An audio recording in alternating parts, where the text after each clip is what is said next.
Mumbai Tug brought to you by Sunny's World. Pune's Pride Sunny's World, life in funshine. Resort weddings, events, restaurants, adventure wellness. Sunny's World, perfect destination for every occasion. नमस्कार, मुंबई तकमध्ये आपल्या सगळ्यांचं स्वागत आहे. महाराष्ट्रामध्ये सध्या बळीराजाची म्हणजे शेतकऱ्यांची अवस्था जी आहे ती फार विचार करण्यासारखी आहे. कारण पावसानं दडी मारलेली आहे, पाऊस नाही आहे. शेतकरी डोळे लावून वाट बघतोय पावसाची आणि त्यामुळं अर्थातच खरीपाची पेरणी खोळंबली आहे, सगळी कामं ठप्प आहेत आणि शेतकरी प्रचंड तणावाखाली आहे. आणि अशामध्ये सरकारकडनं काहीतरी आश्वासनं दिली जातात, मात्र त्या आश्वासनांची किती पूर्तता होते हा खूप मोठा प्रश्न नेहमीच आपल्यासमोर उभा राहत असतो. याच्यासाठी वेगवेगळी लोक वेगवेगळी आंदोलनं करत असतात. शेतकरी नेते म्हणा किंवा विरोधातले आमदार. अलीकडेच आपण बघितलं की रोहित पवारांनी पंढरपूरमध्ये आंदोलन केलं, मात्र त्यांना काहीतरी मिळालं आणि ते आंदोलन त्यांनी थांबवलं.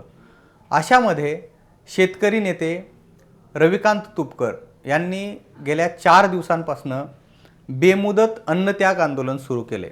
सध्या त्यांची परिस्थिती ढासळलेली आहे शारीरिक, आणि त्यांच्या काही मागण्या आहेत आणि 4 दिवस झालं तरीही अजूनपर्यंत त्यांच्या आंदोलनावरती किंवा त्यांच्या मागण्यांवरती कुठलाही तोडगा निघालेला नाही आहे.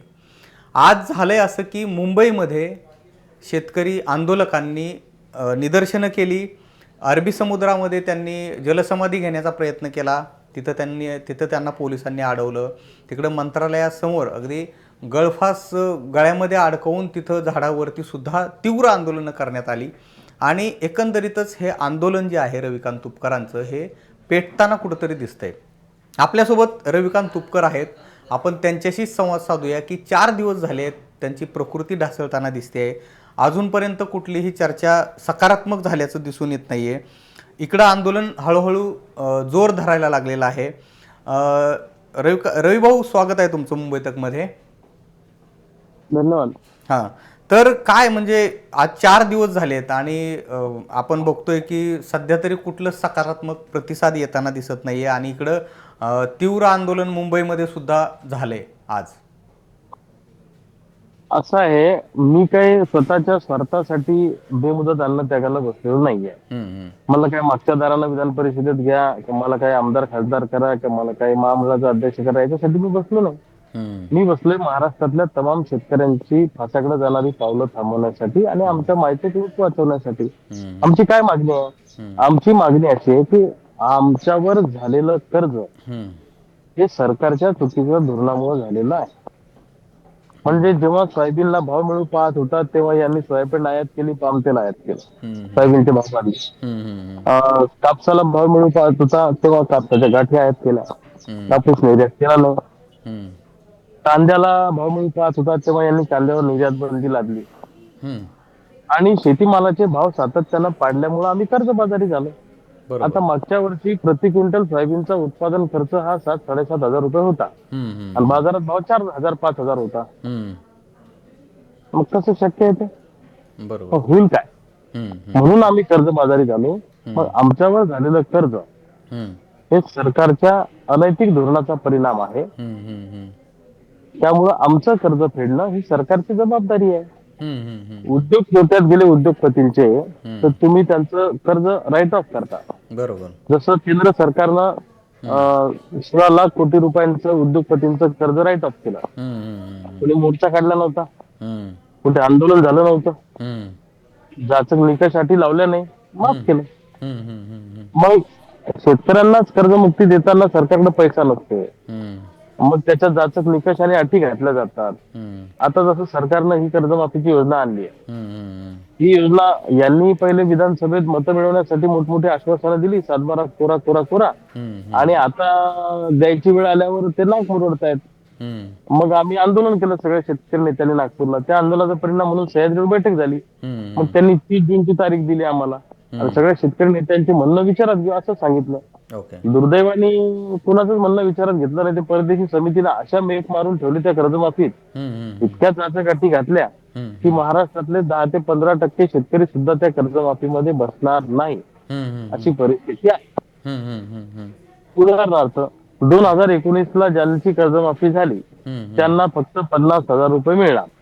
वरचे पैसे भरल्यावर ओके. मग आता म्हणजे माझ्यावर 5 लाख कर्ज आहे आणि वर 50,000साठी मी काय 4.5 लाख रुपये कुठून आणू भरायला? बरोबर. म्हणजे अत्यंत बोगस योजना त्यांनी आणली. म्हणजे उदाहरणार्थ कसं आहे की एखाद्या गावामध्ये योजना आणायची की आम्ही 1-1 लिटर खोबरेल तेलाच्या बॉटल वाटप करणार आहे, पण अट काय की डोक्यावर एकही केस नसला पाहिजे कोणाच्या, मग लोकच बसणार नाही त्या योजनेमध्ये. बरोबर. अशी परिस्थिती आहे. म्हणून आमचं म्हणणं आहे जाचक निकष आणि अटी त्यातल्या काढा अच्छा. त्या योजनेतल्या आणि सरसकट विनाशर्त विनाअट कर्जमुक्ती करा अशी आमची मागणी आहे. आणि दुसऱ्या बाजूला 2024 आणि 25चा हक्काचा पीक विमा अजूनपर्यंत आम्हाला मिळाला नाही. तो पीक विमा आम्हाला मिळाला पाहिजे अशी आमची मागणी आहे. ओके. विमा कंपन्यांनी आम्हाला फसवलेलं आहे, सरकारनं त्यांना पाठीशी घातलेलं आहे आणि शेतकऱ्यांना फसवलं. त्याचं उदाहरण तुम्हाला सांगतो. आता बुलढाणा जिल्ह्यामध्ये 2024ला 30,000 शेतकरी असे आहेत की ज्यांच्या पंचनाम्यामध्ये 70-80% नुकसान दाखवलेलं आहे. कागद आहे त्याचा तयार, कंपनीने त्यांना 0 नुकसान भरपाई दिली. मग हा स्कॅमच आहे ना मोठा. बरोबर बरोबर. याच्यासाठी माझा अन्नत्याग सुरू आहे. ओके. माझी तब्येत खूप खराब झालेली असल्यामुळे मला जास्त बोलता येत नाही. मला त्याची जाणीव आहे. आम्ही तुमचे व्हिडिओ सुद्धा बघितले. तसं नाही त्याच्याबद्दल नाही, मी सांगतोय जी परिस्थिती आहे ती. मोठ्या संख्येने शेतकरी आंदोलनाला पाठिंबा देत आहेत. राज्यभर ठिकठिकाणी आंदोलनं होत आहेत. लोकांचा संयम तुटलाय. बरोबर. इकडे जामनेरमध्ये काल रात्री 2 कृषी विभागाच्या गाड्या पेटवल्या शेतकऱ्यांनी. इकडे कुठे एसटी बस पेटवली बुलढाण्यामध्ये, कुठे टोल नाका जाळला, कुठे एसडीओचं कार्यालय जाळण्याचा प्रयत्न झाला. ठिकठिकाणी आंदोलनं आक्रमक होत आहेत. या जाळपोळीला माझं समर्थन नाही. मी लोकशाही मार्गाने आंदोलन करा असंच म्हणतो. बरोबर. पण शेतकऱ्यांचा संयम तुटत चाललाय. मला असं वाटतं या आंदोलनावर तोडगा निघाला नाही तर सरकारनं काही सकारात्मक गोष्ट केली नाही तर 100% याच्यात नुकसान होऊन जाईल सरकारचं मोठं. तोच माझा पुढचा तुम्हाला प्रश्न आहे खरं तर. कारण कसं आहे की आज 4 दिवस झाले तुमची प्रकृती ढासळल्याचं दिसतंय. आम्ही व्हिडिओ सुद्धा बघतो त्या संदर्भातले. मग आम्ही एका बाजूला बघतो की रविकांत तुपकर हे सातत्यानं वेगवेगळ्या प्रश्नांवरती आवाज उठवत असतात आणि तुमचा एका बाजूला ही आंदोलनं जरी सुरू असली तरी सरकारमध्ये असलेल्या किंवा बऱ्याच नेत्यांशी तुमचे चांगले संबंध आहेत आणि विशेषतः बोलायचं झालं तर मुख्यमंत्र्यांसोबत सुद्धा तुमचा संबंध जो आहे तो चांगला असतो, संवाद होत असतो तुमच्यामध्ये. तर 4 दिवसांमध्ये तुमच्याशी कोणी संपर्क करण्याचा प्रयत्न केला नाही का, सरकारकडून म्हणा किंवा प्रशासनाकडून म्हणा? काय झालं, माझ्यावर असा शिक्काच आहे की माझा यांच्याशी संवाद चांगला आहे, त्यांच्याशी संवाद चांगला आहे, असं काही नाही हो. ओके. असं उगीच तुमच्या मीडियावाल्यांना वाटतंय. मला सांगा, माझ्यावर एवढे गुन्हे दाखल केले या सरकारनं, मग माझा संवाद चांगला असता तर गुन्हे दाखल झाले असते का? माझा संवाद चांगला असता तर मला 1 वर्ष तुरुंगात ठेवा म्हणून सरकारनं कोर्टात मागणी केली असते का? प्रचंड त्रास आहे आम्हाला. माझा संवाद चांगला असता तर मला काही इथं किडण्या खराब होईपर्यंत उपोषणाला बसू दिला असतं का? असं नाहीये. सरकारच्या विरोधात आम्ही सातत्यानं भूमिका घेतो. शेतकरी आमच्या पाठीचे आहे म्हणून सरकारमधल्या लोकांच्या बुडाखाली आग लागते, त्यांना आम्ही आवडत नाही आणि म्हणून त्यांनी आंदोलन मोडून टाकायचे प्रयत्न केले नाहीत. मोटार मोजणे इतके 2-4 लोक शिल्लक राहिलो आम्ही महाराष्ट्रात शेतकऱ्याच्या प्रश्नावर बोलणारे. बरोबर. आता ही सगळी बोलणारी माणसं संपून टाकायची, ही सगळी बोलणारी माणसं एकदा उद्ध्वस्त करायची आणि रविकांत तुपकर बसलायच उपोषणाला तर बळीच घेऊन टाकू त्याचा, अशी भावना असेल यांची. पण माझा बळी मी द्यायला तयार आहे, काय अडचण नाही. पण महाराष्ट्रातल्या शेतकऱ्याला कर्जमुक्त करा, त्याच्या बदल्यात मी माझा बळीच देतो. कधीतरी एकदा म्हणायचंच आहे. 70 वर्षानं 60 वर्षानं 100 वर्षानं मेल्यापेक्षा आता मग काय अडचण आहे. पण तुम्हाला संपर्क नाही केला म्हणजे कोणीच अजून सरकारमधनं? नाही संपर्क केला. कृषी मंत्री मला म्हणले तुम्ही उपोषण सोडून टाका, आम्ही तुमचा प्रश्न लावून देऊ. याला काय अर्थ आहे? अच्छा. म्हणजे हे सातत्यानं असं होताना दिसतंय. आपण बघितलं की मागे बच्चू कडूंनी आंदोलन केलं, मग त्यांना काहीतरी टाइमलाईन मिळाली, नंतर त्यांचा जो प्रवास झाला तो वेगळा विषय आहे. परंतु आता नुकतंच रोहित पवारांनी आंदोलन केलं, तर रोहित पवारांनी तुमच्या आंदोलनाला सुद्धा पाठिंबा दिलाय. मग त्यांच्या ज्या मागण्या होत्या त्यांच्या मागण्या आणि तुमच्या मागण्यांमध्ये असं काय फरक आहे का? फरक आहे ना. त्यांची मागणी अशी आहे की 2 लाखापर्यंतची कर्जमाफी करा. ओके. आणि मला वाटतं जाचक अटी आणि शर्ती काढा असं काहीतरी आहे. आमच्या मागणी वेगळी आहे. आमची मागणी अशी आहे की 2 लाखावरची कर्जमाफी 5 लाखावर न्या. आणि जाचकाठी शर्ती काढून ती सरसकट करा. ओके. हा, आणि उदाहरणार्थ त्यामध्ये आयकर भरणारे शेतकरी जे आहेत तर त्यांना तुम्ही नाकारलं तर त्यांना घेतलं पाहिजे त्याच्यामध्ये. अशा बाकीच्या सब मागण्या त्याला जोडून भरपूर आहेत. आणि पीक विम्याचा आमचा गंभीर प्रश्न आहे. आम्ही खताचा विषय घेतलाय, बियाण्याचा विषय घेतलाय, तोही मोठा इश्यू आहे, कारण डीएपीची खत मिळत नाही, युरिया मिळत नाही, बफर स्टॉक हे लोक खुला करायला तयार नाही. त्यामुळं तो विषय, पीक कर्जाचा विषय घेतलाय आम्ही असे बरेच विषय घेऊन हे आंदोलन करतो आहे. त्यामुळं या प्रश्नासाठी आम्ही आमचं लाईफ डेडिकेट केलेलं आहे, लक्षात घ्या. सध्याची राजकीय परिस्थिती, तुम्ही बातम्या बघताय की नाही माहिती नाही मला, परंतु सध्याची राजकीय परिस्थिती बघता खरं तर म्हणजे तुमच्या सारखी जी सामान्यांच्या मागण्या घेऊन आंदोलनं करणारी किंवा रस्त्यावर उतरणारी मंडळी आहे, यांच्यासमोर असा कधी तुम्हाला प्रश्न पडत नाही का रवी भाऊ, की हे जे सगळं चालू आहे की अचानक एका पक्षाचे निवडून आलेले लोकप्रतिनिधीच रेडीमेड उचलून घेऊन जातात आणि काय होतं राजकारणामध्ये वेगवेगळ्या चर्चा होतात. मग तुम्हाला असं कधी वाटत नाही का की आपण पण असंच काहीतरी जावं सरकारकडं, मागण्या पण आपल्या पूर्ण कराव्या, हा त्रास करत बसण्यापेक्षा ते बरं आहे ना, असं वाटत नाही का? असं आहे निलेशजी, हा आयडिओलॉजीचा प्रश्न आहे. हा, आम्ही मानवतावादी विचारानं काम करणारे कार्यकर्ते आहोत. हा, आम्ही शाहू फुले आंबेडकर विचारानं काम करणारे कार्यकर्ते आहोत. आयडिओलॉजीचा प्रश्न महत्वाचा आहे. बरोबर. सत्तेत गेल्यावर मी आमदार होईल, खासदार होईल, पण मला एखाद्या पॉलिटिकल पार्टीत गेलं तर त्यांच्या म्हणण्यानं वागावं लागेल, त्यांच्या आयडिओलॉजीनं वागावं लागेल, जे मनाला मान्य नाही ती गोष्ट करावी लागेल. आणि मी त्या विचाराचा कार्यकर्ता नाही, मी स्वच्छंद विचाराचा कार्यकर्ता आहे. ते आमदारकी खासदारकी मिळवणं ही मोठी गोष्ट नाही, लक्षात ठेवा. ते काय उत्कृष्ट लाचारी करता आली तर मागच्या दारानं आमदार होता येतं, पुढच्या दारानं होता येतं, तो काही भाग नाही. पण मी लोकसभेचं इलेक्शन सोबळावर लढलो बुलढाण्यामध्ये, टफ फाईट दिली, 2.5 लाख मतदान मला शेतकऱ्यांनी केलं, लोकांनी केलं. मी थोड्याफार मतांनी पडलोय. माझ्या पाठीमागे कुणी नव्हतं, पक्ष नव्हता, पैसा नव्हता, गॉडफादर नव्हता, सरकार नव्हतं, सगळी यंत्रणा आमच्या विरोधात होती. सर्वसामान्य लोकांनी आमच्या पाठीशी आहेत आणि त्या भरोशावर आम्ही लढतो. आम्ही संघर्षाचा मार्ग निवडलेला आहे. तुम्हाला माहित आहे, मला महामंडळाचं अध्यक्ष केलं होतं 2014 साली. मी 1.5-2.5 वर्षातच राजीनामा देऊन एसटीला गावाकडे आलो ना राहू मी. बरोबर. मला सत्तेत रमायचं असतं तर मी तेव्हाच राहिलो असतो, आता मी चांगल्या मोठ्या पदावर राहिलो असतो सत्तेतल्या. आम्ही सत्याची बाजू निवडलेली आहे आणि शेतकऱ्यांच्या बाजूला संघर्ष करणं हे आम्ही निवडलेलं आहे. त्यामुळं सत्तेत जाण्याचा मोह कधी होत नाही आणि जायचं तर स्वबळावर जाण्याचा प्रयत्न करू, आमचं अस्तित्व कायम ठेवू, शेतकऱ्यांसोबत गद्दारी बेमानी करायची नाही, अशा पद्धतीचा निर्णय हा आमच्या मनात ठाम मानून आहे. बरोबर. आणि आम्हाला काय कोणी घरी अर्ज केला होता का तुम्ही या, आम्हालाच लोकांसाठी काम केलं की आनंद मिळतो म्हणून हे आम्ही करतो.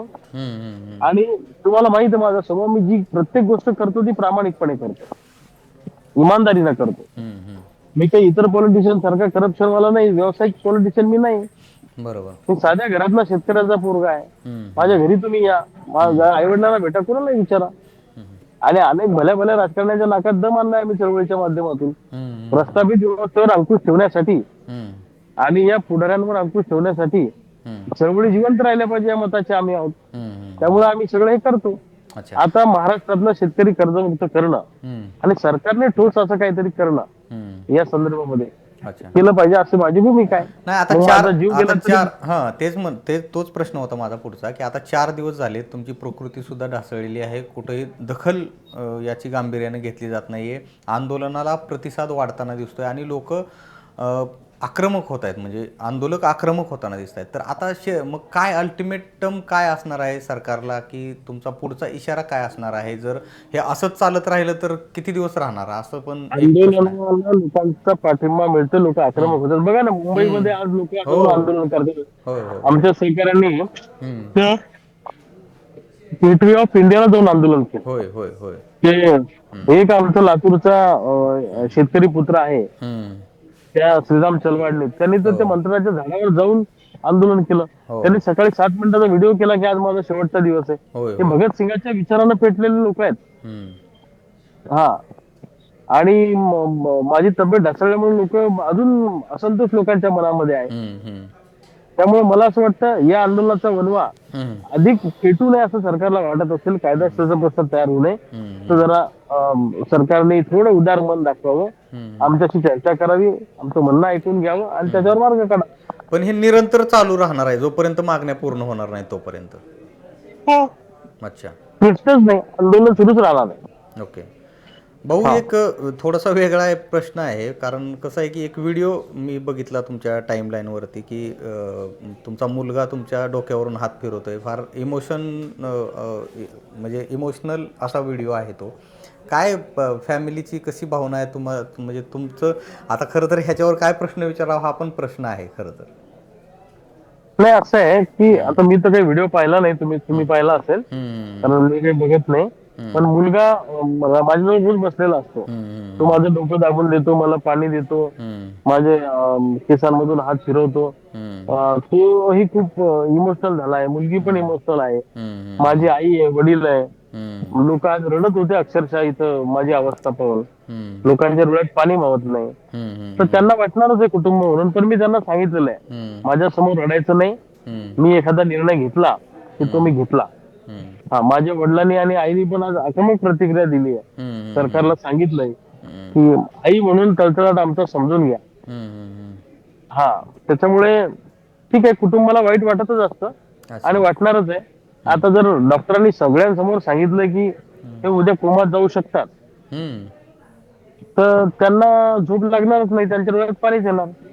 ते उलट मला रागवतात की तुम्ही कशाला रिकामे धंदे करता, कशाला उपोषण करता.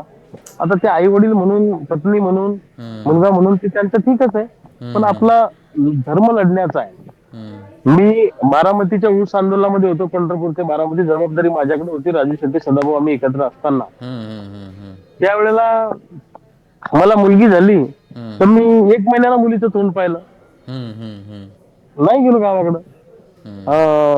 पुणे ते मुंबई पदयात्रेत होतो, कर्जमुक्तीच्या 2017 साली मुलगा झाला, 1.5 महिन्याने तोंड पाहिलं मुलाचं. त्याच्यामुळं आम्ही लढणारे लोक आहोत, या शेतकऱ्याच्या स्वातंत्र्याच्या लढाईतले आम्ही सगळे क्रांतिकारक आहोत. त्यामुळं आम्ही घरादाराची पर्वा करत नाही, लोकांची पर्वा करतो, बाकी आम्ही कुणाची पर्वा करत नाही. लढणं, शेवटच्या श्वासापर्यंत लढत राहणं हा आमचा स्वभाव आहे. त्यामुळं कदाचित आम्ही प्रामाणिक कार्यकर्ते असू, सामान्य घरातले कार्यकर्ते असू, त्यामुळं थोडस सगळ्यांचं लक्ष आमच्याकडे कमी जातं, पण काही हरकत नाही, त्याच्याबद्दल मी काही बोलणार नाही. मला फक्त एवढंच सांगायचं आहे की सरकारला आमच्या मागण्यांकडे लक्ष द्यावं, शेतकऱ्यांच्या, आणि आमच्या माईचं कुंकू वाचवावं. जर पाऊस पडला नाही, पेरण्या झाल्या नाही, आज दिवसाला 10 शेतकरी आत्महत्या करतात, उद्या दिवसाला 100 शेतकरी आत्महत्या करतील. लिहून देतो तुम्हाला बॉलच्या बरोबर. नाही, खरं आहे, अगदी फार गंभीर परिस्थिती आहे. मी सुरुवातीलाच सांगितलं होतं, कारण पावसानं खूप वेळ घेतलेला आहे यावेळेस. आणि रविकांत तुपकर, म्हणजे तुमचं जे शेतकऱ्यांसाठीचं हे आंदोलन चालू आहे, ह्या आंदोलनातून काहीतरी शेतकऱ्यांच्या हाती चांगलं लागेल अशी अपेक्षा आपण व्यक्त करूया, कारण आपण अपेक्षा व्यक्त करण्याशिवाय दुसरं काही करू शकत नाही. आणि 4 दिवस झालेत आज रविकांत तुपकर यांच्या आंदोलनाला, अजून त्यांच्या सांगण्याप्रमाणे कोणीही दखल घेतलेली नाही आहे. खूप खूप धन्यवाद रविकांतजी, तुम्ही आमच्याशी संवाद साधला, तुमची तब्येतीची तुम्ही काळजी घ्या सगळ्यात महत्त्वाचं, आणि तुमच्या आंदोलनाची दखल सरकारनं घ्यावी अशीच आमची सुद्धा एक मागणी असेल. तुमच्याशी चर्चा व्हावी आणि त्या मागण्यांवरती कुठंतरी चर्चा व्हावी, कारण हा शेतकऱ्यांशी संबंधित असा विषय आहे. तर हे होते रविकांत तुपकर, आणि ते गेल्या 4 दिवसांपासून बेमुदत अन्नत्याग आंदोलन बुलढाण्यामध्ये करतायत, आणि त्यांच्या आंदोलनाला सध्या महाराष्ट्रभरातून पाठिंबा मिळताना दिसतोय. तीव्र स्वरूपाची निदर्शनं ठिकठिकाणी होत आहेत, मुंबईपासून अगदी वेगवेगळ्या जिल्ह्याच्या ठिकाणी सुद्धा. आणि त्यांनी याच संदर्भामध्ये त्यांच्या आंदोलनाची भूमिका, पुढे सरकारला काय अल्टिमेटम, काय इशारा असणार आहे या संदर्भामध्ये त्यांनी सविस्तर अशी माहिती आपल्याला या मुलाखतीच्या माध्यमातून दिलेली आहे. आपलं या संदर्भातलं मत काय आहे, तुमचे सरकारला काही प्रश्न आहेत का शेतकऱ्यांच्या संदर्भातले, तसे प्रश्न असतील तर तुम्ही या व्हिडिओच्या कमेंट बॉक्समध्ये नक्की सांगा. आणि सगळ्यात महत्त्वाचं म्हणजे मुंबई तकला जर तुम्ही सबस्क्राईब केलं नसेल तर सबस्क्राईब करून घ्या. धन्यवाद. थँक्यू रवी भाऊ. थँक्यू. बोलतो मी तुम्हाला थोड्या वेळात. काळजी घ्या.